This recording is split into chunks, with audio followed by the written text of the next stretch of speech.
Time چونکہ کافی ہو گیا، آپ احباب قبلہ مفتی صاحب اور علامہ ہاشم حسن رضوی صاحب بڑا تفصیلی بیان ہوا ہے۔ میں بس ایک حدیث بات سنا کے اجازت کے انسان صلاۃ و سلام پڑھ دیں، نماز بھی تھی پڑھ دیں چونکہ ان کا مسجد وجن کا ٹائم کوئی نہیں، بہتر ہو سی کہ اتنی ساری جماعت ہو وجے۔ بس ایک حدیث پاک کے آقا کریم علیہ السلام ارشاد فرمایا کہ اذا مات الانسان انقطع عمله الا من ثلاثه الا من صدقه جاریہ او ولد صالح او صدق عن ابی ہریرہ رضی اللہ تعالی عنہ قال قال رسول اللہ صلی اللہ علیہ وسلم اذا مات الانسان انقطع عمله الا من صدقه جاریہ او علم ينتفع به او ولد صالح يدعو له۔ فرمایا جب انسان فوت ہو جاتا ہے، جب انسان مر جاتا ہے، جب انسان اس دنیا سے چلا جاتا ہے تو اعمال منقطع ہو جاتے ہیں، انسان کو کوئی چیز فائدہ نہیں پہنچا سکتی قبر میں۔ لیکن فرمایا تین چیزیں ایسی ہیں الا من ثلاثۃ، لیکن تین چیزیں ایسی ہیں جس کا فائدہ انسان کو مرنے کے بعد قبر میں بھی ہوتا ہے۔ توجہ میری طرف رکھیں، آپ بیٹھ جائیں سارے احباب تشریف فرما ہو جائیں، تشریف رکھیں آرام سے، بس بات ختم کریں۔ مرنے کے بعد قبر میں اعمال منقطع ہو گئے، لیکن تین چیزیں، ایک اس روایت کے مطابق الا من ثلاثۃ، اس روایت کے مطابق فرمایا تین چیزیں ایسی ہیں جس کا فائدہ انسان کو مرنے کے بعد قبر میں بھی ہوتا ہے۔ پہلی چیز کیا فرمایا؟ الا من صدقۃ جاریہ، فرمایا پہلی چیز فرمایا صدقہ جاریہ ایسی نیکی ہے جس کا فائدہ انسان کو مرنے کے بعد قبر میں بھی ہوتا ہے۔ سارے اعمال منقطع ہو، کوئی چیز فائدہ نہیں پہنچا سکتی، لیکن فرمایا پہلی چیز کیا ہے؟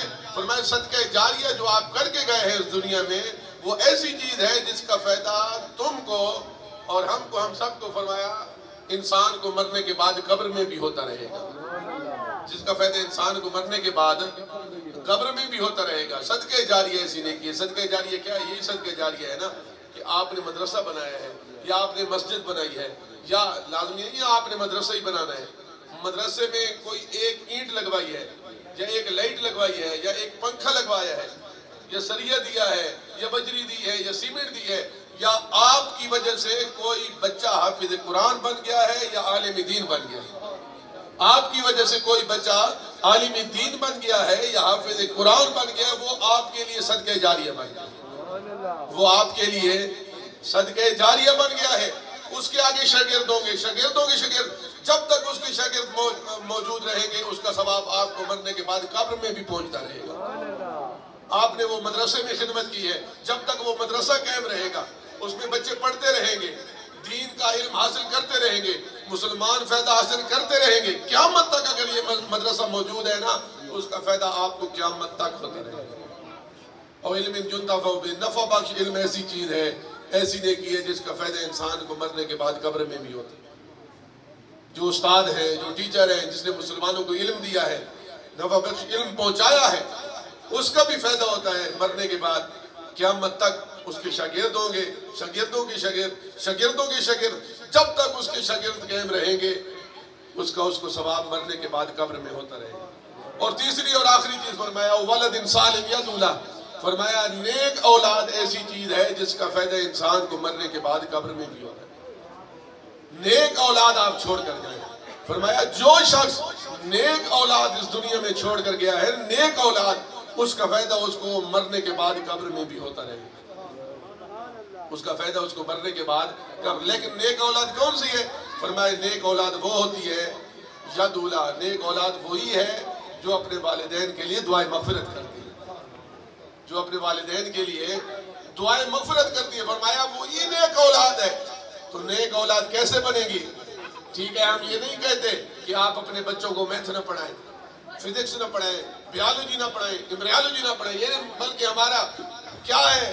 ہمارا تو یہ عقیدہ ہے، ہمارا تو یہ ایمان ہے، اور ہم یہ سبق دیتے ہیں کہ آپ اپنے بچوں کو تعلیم دلوائیں، عصری تعلیم بھی دلوائیں، جدید تعلیم بھی دلوائیں، اور وہ تعلیم بھی دلوائیں جو تاجدار کائنات علیہ السلام نے 1500 سال پہلے ہمیں دی تھی۔ اور وہ کیا ہے؟ وہ علم دین کا علم ہے، وہ قرآن پاک کا علم ہے، وہ حفظ قرآن ہے۔ تو میں عرض کر رہا تھا نا کہ جو نیک اولاد ہے، جو اولاد صالح ہے، جو دعائیں مغفرت کرنے والی ہے، وہ دعائے مغفرت میتھ پڑھ کے نہیں کر سکتی، دعائے مغفرت فزکس پڑھ کے نہیں کر سکتی، امبرالوجی پڑھ کے نہیں کر سکتی. ٹھیک ہے پڑھیں، ہم نے بھی الحمدللہ پڑھی ہیں یہ ساری چیزیں، لیکن ہمارے والدین نے ہمیں دین کا علم بھی سکھایا ہے، قرآن پاک بھی پڑھایا ہے. کیوں؟ کہ وہی اولاد دعائے مغفرت کر سکتی ہے جو قرآن پاک کا علم جانتی ہے، جو قرآن پاک پڑھی ہوئی ہے، جو دین کا علم جانتی ہے. دعائے مغفرت قرآن پڑھ کے ہو سکتا ہے نا، دعائے مغفرت دین پڑھ کے ہو سکتی ہے، دعائے مغفرت حدیث پڑھ کے ہو سکتی ہے نا. دعائے مغفرت کیا ہے؟ کلمہ شریف پڑھ کے ہو سکتی ہے، درود شریف پڑھ کے ہو سکتی ہے. تو دعائے مغفرت تو پھر اگر حافظ قرآن بن گیا ہے تو پھر تو سونے پہ سہاگا ہے نا. وہ والدین تو کیا رب فرمائے گا کہ حافظ قرآن وہ 10 لوگ جن پر جہنم واجب ہو چکی ہے، اشارہ کرنا تیرا کام ہے، ان کو جنت میں داخل کرنا میں رب کائنات کا.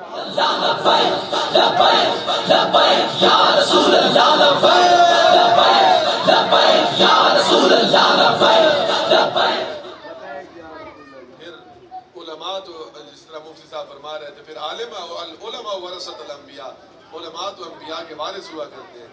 پھر یہ تو سونے پہ سہاگا ہے نا. وہ تو عالم دین اگر بچہ بن گیا ہے تو اگر وہ عالم دین تقریر کر رہا ہے تو آپ کو اس کا ثواب پہنچ رہا ہے، اگر زندہ ہے تو بھی پہنچ رہا ہے، اگر قبر میں ہے تو بھی پہنچ رہا ہے، مرنے کے بعد بھی پہنچ رہا ہے. اگر عالم دین لیٹا ہوا ہے، سو رہا ہے، تو پھر بھی آپ کو اس کا ثواب پہنچتا رہے گا. عالم دین خود بھی اگر سویا ہوا ہے نا پھر بھی اس کو ثواب مل رہا ہے، اور عالم دین اگر سو رہا ہے اس کے والدین کو بھی ثواب ہوتا ہے. یہ علم کی فضیلت ہے، یہ عالم دین کی فضیلت ہے. تو کیا ہے کہ فرمایا 3 چیزیں ایسی ہیں جس کا فائدہ انسان کو مرنے کے بعد قبر میں منقطع ختم ہو جائے گی، ہر چیز ختم ہو جائے گی، لیکن 3 چیزوں کا فائدہ انسان کو مرنے کے بعد قبر میں بھی ہوتا ہے. اور سامعین، یہ ہم آتے ہیں نا اور تقریریں کان کے چسکوں کے لیے سنتے ہیں، تقریریں کان کے چسکوں کے لیے سنتے ہیں. باہر گئے اور ہر چیز ختم ہو گئی، ورنہ ہم جتنے علماء ہمارے جتنے رش ہوتے ہیں، جتنا جمع غفیر ہوتا ہے، بڑے بڑے علماء کرام آتے ہیں، مفتی صاحب کی طرح آتے ہیں، بڑے بڑے اور علماء کرام رش ہوتے ہیں، لوگوں کی گیدرنگ ہوتی ہے. لیکن کیا ہے کہ ہم کہتے ہیں بلے بلے مولوی صاحب نے بہت مزہ کیا ہے، لیکن وہی کان کے چسکے کے لیے ہم نے سنا، ادھر سے سنا اور ادھر سے نکال نہیں. جو ہمارے علماء کرام نے ہمیں بیان کیا نا، ہم نے اس پہ عمل بھی کرنا ہے. صحابہ کرام پوری دنیا میں گئے ہیں نا، صحابہ کرام پوری دنیا میں گئے ہیں. تو آپ بتائیے یار، آج لوگ کہتے ہیں مولوی صاحب کوئی استنجی وضو علیہ کرو، مولوی صاحب کوئی نماز علیہ سانو دسو، وہ اللہ اللہ علیہ کرو، ایک دے پو گئے ہو. مولوی صاحب یہ نظام علی پاسے اڑے کنے ہو، گندے پاسے کنے پو گئے ہو تسا. مولوی صاحب وہ سانو کوئی نماز روزی علیہ دسو. میں کہا یار صحابہ اکرام نعوذ باللہ من ذالک، انہوں نے نماز دا پتہ کوئی نہیں، انہوں نے روزے دا پتہ کوئی نہیں، انہوں نے حج دا پتہ کوئی نہیں، انہوں نے تسبیح اٹھاون دا پتہ کوئی نہیں، انہوں نے تقوی اختیار کرنے دا پتہ کوئی نہیں، انہوں نے زہد دا پتہ کوئی نہیں، انہوں نے نوافل دا پتہ کوئی نہیں. وہ جو پوری دنیا سے گئے تھے، کیوں گئے یار؟ حضور دے نظام دی خاطر گئے، حضور دے نظام دی خاطر پوری دنیا سے گئے تھے. پاکستانی صحابہ کرام دے مزارات موجود ہیں نا، موجود ہیں یا کوئی نہیں یار؟ پورے پاکستان ہر صوبے صحابہ کرام دے مزارات موجود ہیں. اگر اللہ اللہ کرنی ہوئے تو مدینہ پاک اتباع کے اللہ اللہ بھی کرے نا، اپنے رب کو راضی کے مسجد اج باؤنا. پھر پوری دنیا کیوں گئے یار؟ حضور دے نظام دی خاطر گئے. ہون جی مولوی صاحب اللہ اللہ نہیں کرو، ایک کنے پاسے پو گیا ہو. میں کہ نا رب فرمائے ادخلوا فی السلم کافہ، دین ادھا دا نہیں، دین پورے داخل ہونے دو. ہاں او صحابہ کرام حضور دے نظام دی خاطر پوری دنیا چ گئے. اساں حضور دے نظام دی خاطر اپنی گلی محلے چ بھی اساں حضور دا پیغام نہ دے سکے یار. اپنے گھر بھی حضور دے نظام دا پیغام اساں نہ دے سکے. اساں آپ بھی حضور دے نظام دی خاطر کوشش نہ کر سکے یار. وہ حضور دے نظام دی خاطر انہیں اتنی قربانیاں دیتیاں. حضرت سیدنا امام حسین رضی اللہ تعالیٰ عنہ 72 تن قربان کروائے یار حضور دے نظام دی خاطر. ہاں جی آج ایسا کہ مولوی صاحب کو نماز روزے لیے کرو نہیں، حضور دے نظام دی خاطر صحابہ کرام دی نقش قدم دی طرح چل کے اساں قرآن بھی پڑھ لے، اساں حدیث بھی پڑھنی ہے، اساں نمازاں بھی پڑھنی ہیں، اور حضور دے نظام کا نظام مصطفیٰ کا اساں محنت بھی کرنی ہے، کوشش بھی کرنی ہے، جدوجہد بھی کرنی ہے. میں حضرت محترم قاری منیر اظہر صاحب دامت برکاتہم العالیہ انہوں نے خراج عقیدت و خراج تحسین پیش کرے سا جن اتنا مجاہدانہ کردار ادا کرے دے پین ہر حوالے دے نال الحمدللہ یہ دین دا کام بھی کرے دے پین دین دا قلبی تعمیر کی نے اور عملی طور دے حضور دے نظام دی خاطر نظام مصطفیٰ دی خاطر حضور دے دین نو تخت لے آمن دی خاطر یہ محنت اور کوشش بھی کر رہے ہیں صرف وہ نہیں کہ جناب انہاں چاہ دے پیالے دے بکوڑ علی مولویاں دی طرح نہیں بلکہ عمل کرن علی علماء اکرام دی طرح یہ کردار ادا کرنے دے پہنے الحمدللہ یہ دین ہے نا کہ صرف یہ نہیں کہ مدرسے تعمیر کرو یہ نہیں صحابہ اکرام صرف مدرسے تعمیر نہیں کیتے بلکہ جس طرح ہو سکا حضور دے نظام کی خاطر مدرسے بھی تعمیر کیتے اور حضور دے نظام کی خاطر جہاد بھی کیتا عمل جہاد بھی بھی آئے میدان جہاد بھی آئے علم حق بھی بلند کیتا